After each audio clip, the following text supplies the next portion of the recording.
Tenagato kata.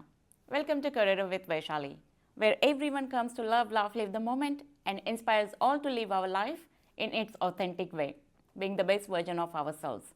So today we are on Kōrero with Vaishali series for the elections. So who we have today? Today we have Mark Flyger who is standing for Hamilton West. So Mark is with over 24 years CFO of the Modern Transport Group and a major manufacturer operating across New Zealand and Australia, who says he would bring the real financial experience to the council table. So let's catch up with Mark and find out what are his plans for the city and what financial experience he would bring it to us. So let's welcome Mark Flyger. Well, thank you for having me, Vaishali. Thank you. Thank you. It's my pleasure to have you. Actually, I wanted to catch up with you and find out what are your plans for the city that you're planning to bring. So let's find out. Let's get into it. Yep. Yes. Absolutely. Great.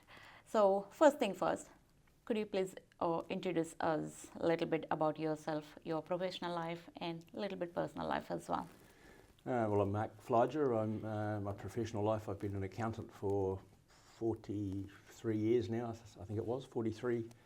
I used to practice as a public accountant in Hamilton for quite a few years. I joined accountancy practice here in town, and then I ended up going out my own for a while with my practice, and then I've joined Modern Transport Engineers, where I've been there now for 25 odd years. It's a group of companies that operates right across New Zealand and Australia. I'm a father of two adult children, and I'm a grandfather. I've got 3 grandsons and another grandchild on the way. Oh, nice. So things are developing well on my personal front. Oh, that's nice. I live for my grandkids because they're the blessings, isn't it? Absolutely. Without them, they give you a purpose in life. And definitely. Probably one of the reasons I've been encouraged to try and stand for council, because I'd like to see them return to Hamilton one day, because they've all left town because. It's hard to understand why they leave town, but a lot of people are leaving, isn't it? A lot of people are leaving, and not just near Hamilton, but New Zealand at the moment. So, true. Unfortunately, that is true. No, great. Yeah. Oh, sorry, you had to say something? No, that was. No. Great, thank you. Actually, you already stepped into my next question that I was going to ask you, but I would like to go in more depth. What inspired you to stand for the council? I got involved when the Founders Theatre was being discussed and they were talking about demolishing it, and I joined with Robin Ratcliffe, the owner of Modern Transport, and we tried to put a rescue package together to retain it, because it's a beautiful old building. It's a bit of Hamilton history. It was called the Founders because it was done by the founding fathers, and it seemed a waste to knock down a perfectly good reusable community space. So that's how I got involved, and we organised some money. Robin said he'd put $500,000 in to try and save it, as did the Gallagher family and a number of other people. But unfortunately the council said no, they wanted all the money raised. Otherwise, they wanted to have evidence that we had all the money to do it, and there was some discrepancy between what it was going to cost to do up and what the council thought it was going to cost to do up and what we believed it could be done for. And our estimate was a lot cheaper than what the council's was. And that got me then thinking about, well, what other things are the council doing that are costing far too much money? And just for an example, just with the Founders again, our engineer at work went to the Founders and had a look at it, and there was an issue about the structural strengthening of it. And of course, it was about to do with the fly tower, that has to be a certain strength. And our engineer had a look at it, and he said, well, the way to overcome that is to put the supports on the outside of the building. And I thought that's a simple, easy thing to do, and that would have strengthened it and made it available as a community space. And I think we were working with Margaret Evans in those days as well, and Margaret had I think 160 community groups or something of that number that wanted to use the space. So it was an asset that we didn't have to get rid of, and I think it's still a great shame that it's gone. And of course now it's just an empty park, and they're now talking about spending an exorbitant amount of money on putting a playground there. Most of the housing around that area is apartment accommodation, so not a lot of children, I wouldn't have thought. And I'm not against playgrounds, don't get me wrong, and I think they're a great idea, but it just seemed just an absolute waste. So that's what got me into running for council. And then as I got into the council's books to find out why they're spending money, so needlessly, it just became more and more apparent that there's an awful lot of waste, an awful lot of things that are costing far too much money. So do you think, is it lack of knowledge, or is it skills, or, I don't know. Till I get into council, it's very hard to assess, but I think there's some contractual problems. I think when they enter into contracts, they don't do it fully and with a knowledge of how these things should be done. I think the timing and the red tape that you have to go through to even start a project to do with council is exorbitant. It's too difficult, and they need to simplify that and make it easier. A lot of people are talking about it, isn't it? Well, they should be working for us, not against us. And I feel at the moment that the attitude is developed, not intentionally, but the attitude is developed that they are putting up barriers all the time. I think they're looking for fee income at the moment. I think they want to charge you for whatever you ask for. So if you want to have resource consent, or if you want a building consent, they put up so many steps and so many barriers along the way, and that all costs money. And then they give you the bill at the end and say, there you go. And it takes an awful lot of time, so simple things. And we've had quite a few examples at work too recently. We've been made to jump through hoops just totally unnecessarily, and no value for the ratepayer or for the city. You're not going to get better amenities from what they're doing. What challenges do you think Hamilton is facing right now? Have you got any strategies to minimize them? I think the biggest challenge Hamilton's facing right now is a financial and budgetary one, and we have had 15 years of straight deficits almost. I think there might be 1 year that there wasn't a deficit, which means we're spending more than we're earning, more than our income. And if that continues, and they keep borrowing to cover that, we are always going to be a city that can't afford the things that it needs. So we need to have, and I guess it's my accounting background, but we need to have a surplus every year that we can then use to invest in social issues, and we can also repay debt, and we can fix our infrastructure. So we don't need a lot of money every year to look after all of our infrastructure, our water, our roads. It's about 90 million a year, so it's not an awful lot of money. The council takes in $513 million a year in income. That's their income. So it's about a fifth of their income to service our infrastructure. And so that's I think the biggest challenge that the council faces at the moment. Okay, thank you. When you say financial accountability, what does it mean to you? To me, it means better budgeting. So, we need a plan, and the plan starts with a financial plan in my mind, and then once that's established, you can then plan for all the other things that the city needs. At the moment, the plan that we rely on is what they call the 10-year plan. It went from 2024 to 2034. So that's 10 years of budgets, of plans of what money they expect to get in and where they expect to spend it. We're already 36%, we're only 1 year into that plan, and we're already 36% behind it. So the plan's not working.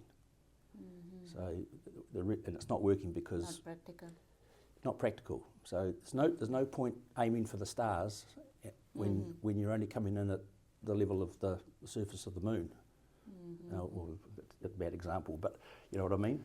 So, do you think is there any effect of COVID and all those times that we are still in this situation? I mean, just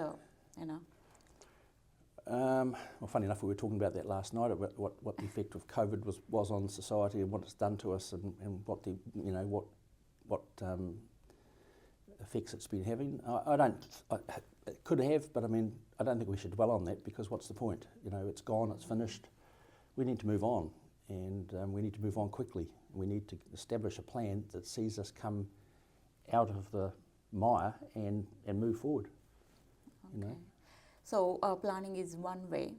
Do you have any other plans that all these debts can be cleared, as well as revenue can be generated, so that we are having enough money, enough budget to plan what we want to do as a fastest growing city? We need a lot of things like clearing the debts first, and second one is infrastructure. It is must needed.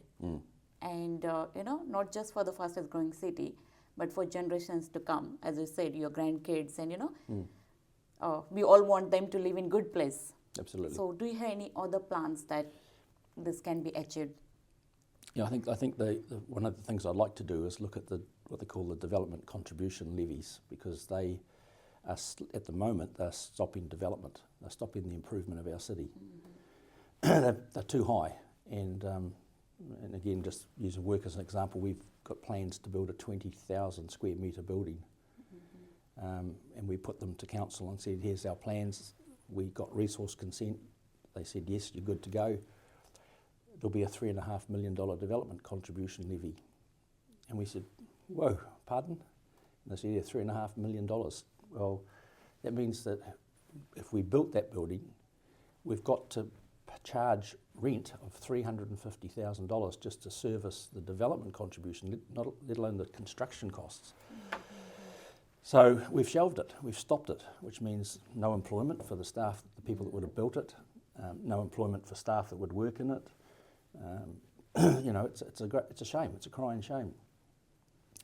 But other plans, well, I think we need to think about youth development, because we do great playgrounds. We've got beautiful gardens. We've got great river walks. We've got, Hamilton's a beautiful place. But it's children that we have to think about, the youth. And I just drove down Resolution Drive actually, and I was just amazed at the cars out there and all the families playing. Must be a rugby game on or something, or soccer. We need to find ways to encourage the youth of our city to play sport, to put their computers down and get out and enjoy the environment. And I think council can play a part in that, so that's something I'd like to promote. That's a great one, thank you.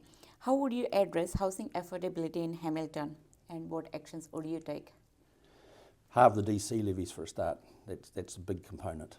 I think a section in Peacocks, the development contribution is $127,000, so that's included in the price of your house. So, before you even put a spade in the ground to build a house, there's a $127,000 fee to pay. In Rototuna, it's $98,000 for a section. Those are costs that we're putting on our people that at the moment they can't afford. And even if times were good, I don't think they shouldn't have to afford it even then. And what it's doing, it's stopping people building houses. It's stopping us building buildings. So a realistic approach to that, and again, that's a minor part of the budget. Development contribution income last year dropped in 2024 it was $38 million. It's dropped to $18 million this year. So it's gone backwards by $20 million. So not only have we stopped development, but we've stopped the council's income. It's reduced its income in that area by $20 million last year. That's crazy. Council needs the income so it can reinvest. We need to have cheaper housing. We need to have cheaper commercial buildings, industrial buildings. to attract business. As you say, we're Hamilton's fastest growing city, but shortly we're going to have nowhere for them to go. True. You know, there's big tranches of land out Te Rapa there where I work, which are currently sitting empty. You know, there's no development occurring, and that's a lot of people unemployed, a time when we need people to be working, because there's a lot of unemployment now. So, True. yeah. That can generate a lot of employment and then of course all our shops then flourish, our shops benefit. I own a small business in Hood Street. Can I do a plug for Biddy Mulligan's Irish Pub in Hood Street, Hamilton's only authentic Irish pub? And we're struggling because no one's got any money to go out and socialise. True. So it's affecting all of our society, and you're seeing more and more empty shops in the centre of town. We don't have a vibrant heart of the city, and if you haven't, it's like a body. If you haven't got a vibrant heart, you know, your body's failing. Up. Your body's the whole body's failing. True. All right. Rates, as you're, expert in financial. Some are saying can be reduced. Some are saying can be controlled. Some are saying that's not practical. What are your thoughts on? They definitely can be reduced. I believe it's very practical. We don't really have an income problem in the city. We have a spending problem, and it's in all areas. And I've done an alternative budget for what the council is currently working to, and I can see us having no rate increase next year. We didn't need the rate increase this year or the year before, but we've got them now. And I think it doesn't require cutting of any services. You know, we don't have to stop beautiful buildings like we're in at the moment. And this is my first visit to this library. I didn't even know it existed. So, council's done a lot of great things. It's beautiful. It's a beautiful go around as well. Oh, yeah, I know. It's beautiful. And I was just at the, as I say, I came to the wrong library, so I was at the Chartwell Library, and that's good too. It's a beautiful building too. Yes, true. So these are great assets for kids. And yeah, absolutely. And so I forgot where I was going with that now. What were we saying? The rates. Yeah, we can reduce rates, and we certainly don't need any more rate increases. We just need to live within our means. Great, thank you. What initiatives will you introduce to promote environmental sustainability in Hamilton? Probably the first one I would do is stop any further speed bumps, and I'd look at getting rid of 70 to 80% of the ones that we've got. I know that'll come at a cost, and we probably won't be able to do it immediately. But I don't believe that they add to our environmental sustainability. I mean, we stop our cars to slow down to go over them, and then we accelerate it when we come off them, and that's putting more carbon monoxide into the atmosphere.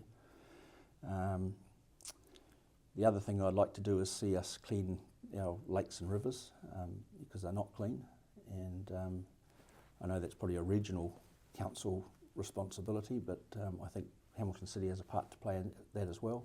True.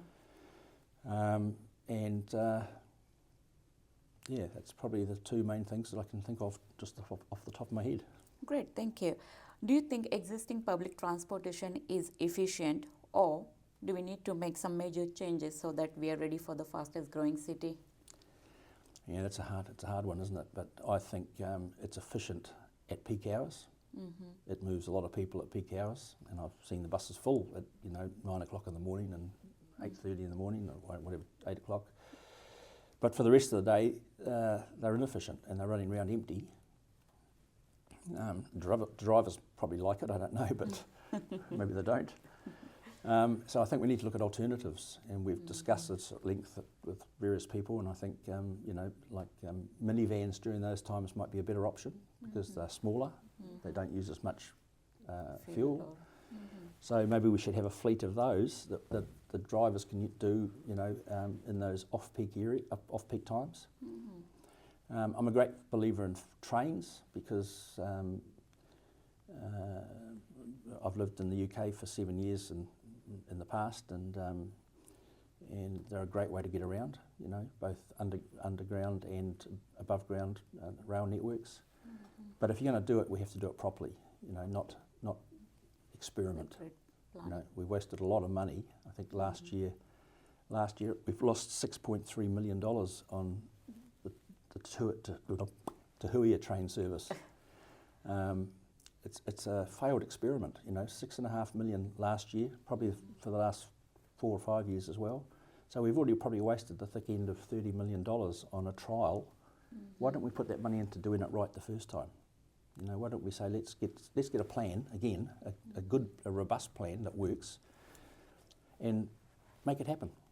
So we have rapid rail, because an hour and a half to Auckland on train is too slow.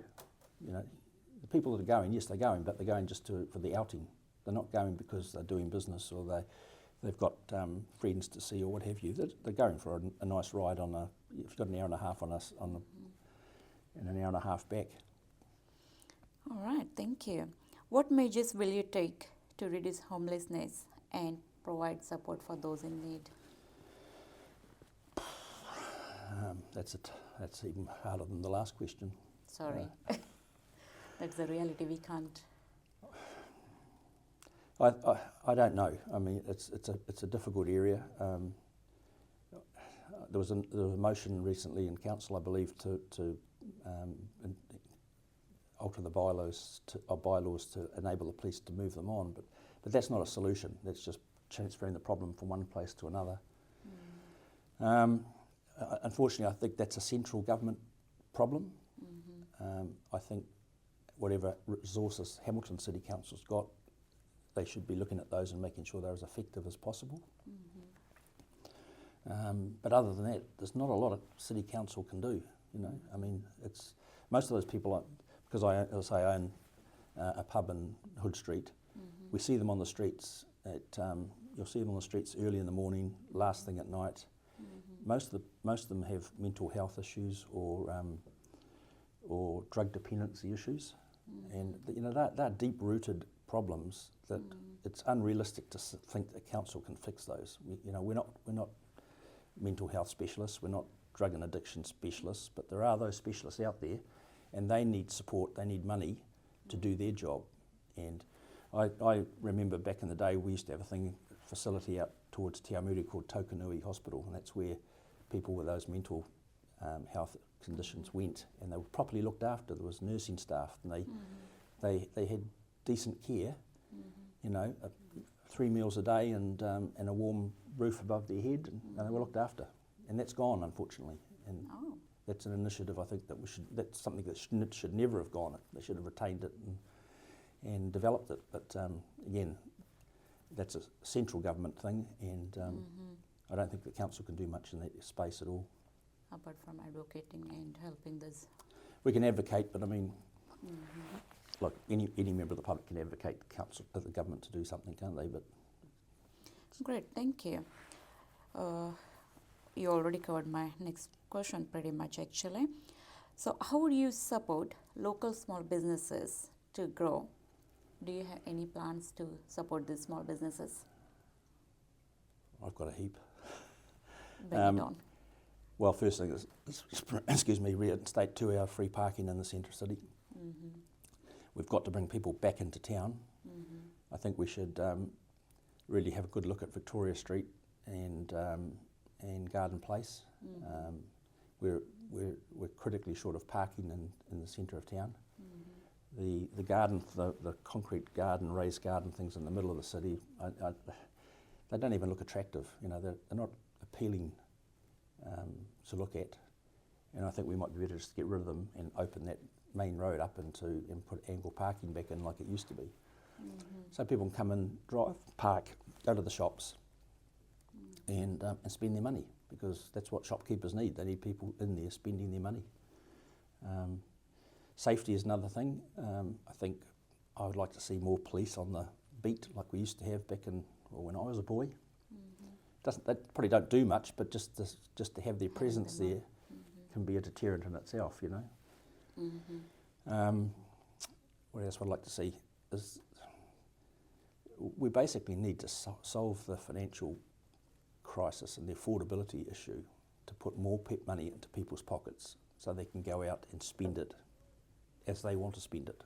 So if they want to buy clothes, if they want to buy shoes, if they want to go for a drink or they want to have a meal out, they've got the disposable income to do it, and that's the only way to solve small businesses' problems at the moment, is to have the people of our town with more money in their pockets. True.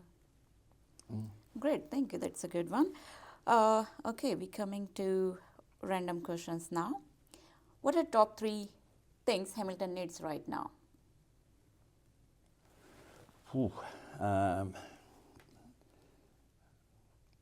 Lower rates, lower DC levies, and easier transport. So fewer speed bumps, that sort of thing, because rather than calming traffic, they're actually frustrating traffic, and they're slowing our emergency vehicles, service vehicles in their job. And if you get a tradesman, if you need a plumber, it's taking him longer to get there, and he's going to charge you more because they charge for travelling time. You know? So you're delaying them, which means you're delaying efficiency, and we need more efficiency right now. Great, thank you. What are top 3 beautiful places in Hamilton as a point of tourist attraction or revenue generator? I think the top one would be the gardens, Hamilton Gardens, the river walks, and where I'm lucky enough to live, around by the lake. I enjoy walking around the lake, and you know, it's a beautiful walk, and yeah, so I think that'd be, to me, would be my main 3. Great, thank you. What kind of future do you dream of Hamilton? The kind of city you would love to live for many more generations to come? What does your dream Hamilton looks like? Dream Hamilton for me is a vibrant Hamilton where there's things happening, you know, as I say, a busy centre, a busy heart that attracts people, and then we can have, we can bring talent into the city, and we can have music studios, we can have sports facilities, we can have all the things that a vibrant city wants. And if we have that, maybe, just maybe, it might attract my grandkids back, you know. But at the moment, they'd prefer to live in Auckland, where there's a bit more happening, and it's more vibrant, and you know, we've got just as much as Auckland's got. We're a university city, you know. True. So I should be trying to attract them back here to go to university here. So we need to create that vibe. We need to create that vibe. That's exactly right. Yeah, okay. and it shouldn't be hard, you know. It shouldn't be hard, but we're not doing it. Okay, someone needs to take initiative. Okay, thank you. What if you're elected and you are given $1 million worth grant? What would you use it on? Youth development.